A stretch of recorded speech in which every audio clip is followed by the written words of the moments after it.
Entonces, tenemos cuando existe una disminución en el poder de compra del dólar, decimos que la moneda está depreciada, ¿sí?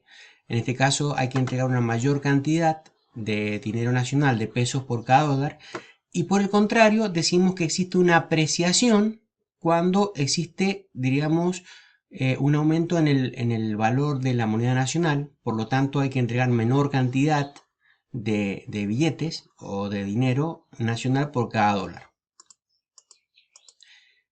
Vamos a hablar ahora acerca de los sistemas de fijación de tipo de cambio. Estos sistemas están regulados por la intervención del Banco Central y del gobierno en función de su política cambiaria. El primer sistema que vamos a nombrar es el de tipo de cambio fluctuante. En este caso, el tipo de cambio depende exclusivamente del juego de la oferta y de la demanda de divisas.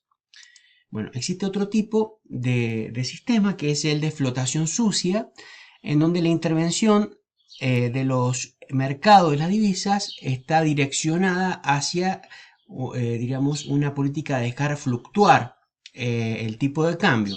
La flotación sucia tiene lugar cuando un sistema de cambios esencialmente flexible, los bancos centrales intervienen para tratar de alterarlos en una determinada dirección. Por ejemplo, lo dejan que fluctúe hacia arriba hasta determinada banda o hacia abajo hasta determinada situación o determinado tipo de cambio. Su objetivo es tratar de modificar los tipos de cambios suavizando sus fluctuaciones y por ello compra o vende moneda del país según se desee frenar la depreciación o apreciación. ¿Qué es lo que es un tipo de cambio fijo? Bueno, es cuando es cuando el valor de la moneda lo establece directamente el Banco Central, sin tener en cuenta ni la oferta ni la demanda de divisas. O sea, el tipo de cambio es fijo, determinado por la autoridad monetaria. Ahora, un tipo de cambio intervenido consiste en fijar una paridad para el tipo de cambio, pero se permite una cierta variación que viene determinado por las bandas de flotación. Estas bandas indican la depreciación o apreciación máxima que pueden tener una moneda con respecto a su paridad central. Veamos un tema importante que es el sistema de control de cambios. ¿Sí? En el sistema de control de cambios, el equilibrio se logra obligando a coincidir la oferta y la demanda de divisas a un precio determinado por el Banco Central. ¿Sí? En nuestro caso, el precio oficial fijado, como hemos dicho, 84, 85 precios según nuestro modelo. Ese es el tipo de cambio, no importa cuál es la demanda ni la oferta en el mercado, se fija un tipo de cambio determinado por la autoridad monetaria. Ahora, el problema de la demanda, justamente esto se establece cuando ahí tenemos problema de escasez o problema de demanda o cuando las reservas en el Banco Central están comprometidas. El objetivo de este sistema de control de cambios es fijar el tipo de cambio a un precio compatible con otros objetivos de la política económica, por ejemplo, que no suban el precio del resto de la economía, o utilizar las divisas disponibles en función de un orden de prioridades fijado por el ente decisor de la política económica.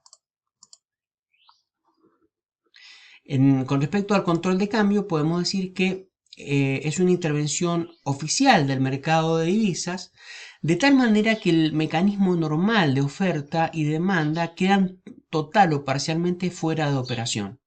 Y en su lugar se aplica una reglamentación administrativa sobre la compra y venta de divisas que implica generalmente un conjunto de restricciones cuantitativas o cualitativas de entrada y salida de cambio o de moneda o de divisas al exterior. Entonces, este tipo de sistemas o de modelos es lo que está operando actualmente en nuestra política económica o cambiaria. Frecuentemente, el control de cambios va acompañado de medidas que inciden sobre las transacciones mismas, que dan origen a la oferta y a la demanda de divisas. Bien, para terminar la clase vamos a hablar acerca de la balanza de pagos. ¿Qué es la balanza de pagos? Bueno, es una declaración que hacen todos los países acerca de las transacciones que se realizan, tanto de todo el dinero que entra al país como de todo el dinero que sale, o sea, de todas las divisas que entran y salen en un periodo de tiempo dado. Es un método que se utilizan para monitorear todas las transacciones monetarias internacionales en este periodo específico. Básicamente podemos señalar que la balanza de pago está formada por tres grandes rubros: el rubro cuenta corrientes, el rubro cuenta capital y el rubro cuenta de reservas. En el rubro cuenta corriente vamos a incluir dentro de esta categoría todo lo que sería la balanza de servicios, transferencias, y lo más importante, que sería la balanza comercial, que es todo el flujo de divisas fruto a las exportaciones y a las importaciones de bienes. El flujo cuenta corriente es el que se mide justamente y el que influye en la determinación de la demanda agregada, y allí observar cómo impacta en el crecimiento económico de un país. Ahora, es importante también asentar la cuenta capital, que lo que hace este rubro de la cuenta capital es detectar y determinar y reflejar las deudas que contrae el país y los particulares de capital, que serían las amortizaciones, la deuda de capital y de los intereses que hay que pagar tanto en el sector público como en el sector privado. Y las cuentas de reserva, que implican justamente los cambios de diríamos, del stock de divisas que entran o salen del país. Podemos decir entonces que la balanza de pagos, en este rubro más importante, que es la cuenta corriente, en la cuenta corriente tenemos todas las transacciones de bienes y servicios y todos los ingresos por inversiones y transferencias corrientes. Entonces tenemos primero la contabilización a nivel país de la balanza de servicios. ¿Qué es lo que es la balanza de servicios? Es decir, bueno, todos los ingresos que perciben los trabajadores que están trabajando fuera del país. Por ejemplo, un trabajador por la renta recibida por sus servicios que presta en España o en Francia o en Estados Unidos. Entonces, todos los ingresos de esas rentas va en este rubro de balanza de servicios, o al revés, es el neto por el pago que se hace de algunos servicios, de algunos labores o prestaciones que se hacen en el país. También por los servicios de la renta de inversión, justamente por la utilización de determinados bienes productivos en el país. Por ejemplo, muchas empresas que, en nuestro caso particular, están produciendo o fabricando en nuestro país y giran las divisas al exterior, se hace por intermedio de este rubro de balanza de servicios dentro del grupo de cuentas corrientes de la balanza de pagos. Otro tipo importante en la cuenta corriente es el rubro de la balanza de transferencias. Las transferencias implican lo que gira el gobierno nacional y también lo que giran los particulares. Generalmente en esta categorización no tenemos una contraprestación como en el caso anterior, que tenemos empresas y trabajadores, sino que en este caso existe la remesa de dinero por donaciones, o cuando no hay una contraprestación de bienes o servicios con respecto a la salida o entrada de divisas al país. Y lo más importante dentro del rubro de cuentas corrientes vendría a ser lo que es la balanza comercial. En la balanza comercial pueden ser por bienes o pueden ser por servicios. En el caso de la balanza comercial por bienes, por ejemplo, en el caso de las exportaciones, o sea, cuando se venden bienes o mercaderías a otros países, la divisa o el dólar que entra se registra justamente en este rubro de la balanza comercial. Y en la importación, que o sea, cuando se compran bienes de otros países, el egreso de divisas se contabilizan dentro justamente de este grupo de importación de bienes en lo que es la balanza comercial. Ya vamos a ver que hay una diferencia entre las exportaciones o importaciones, determinan Cuando las exportaciones son más grandes que las importaciones, esto significa que están ingresando más dólares o más divisas al país. Esto plantea una balanza comercial positiva. Esto justamente es bueno para el país porque lo que hace es acrecentar las reservas de divisas al Banco Central, ¿no? Ahora, hay también una balanza comercial de servicios. En este caso tenemos la exportación de servicios o la importación de servicios. La exportación de servicios es aquella fundamentalmente usada por todo lo que es el multimodal. O sea, las exportaciones, todos los bienes que se venden fuera del país tienen que ser trasladados y así por transportes internacionales. Entonces el pago de los fletes, el pago de los agentes auxiliares del comercio que se realicen que necesiten el ingreso de divisas, se contabilizan dentro de este rubro de la balanza de cuenta corriente en la balanza de pagos. Exportaciones de servicios que ingresan justamente divisas por los fletes o por servicios en el comercio exterior.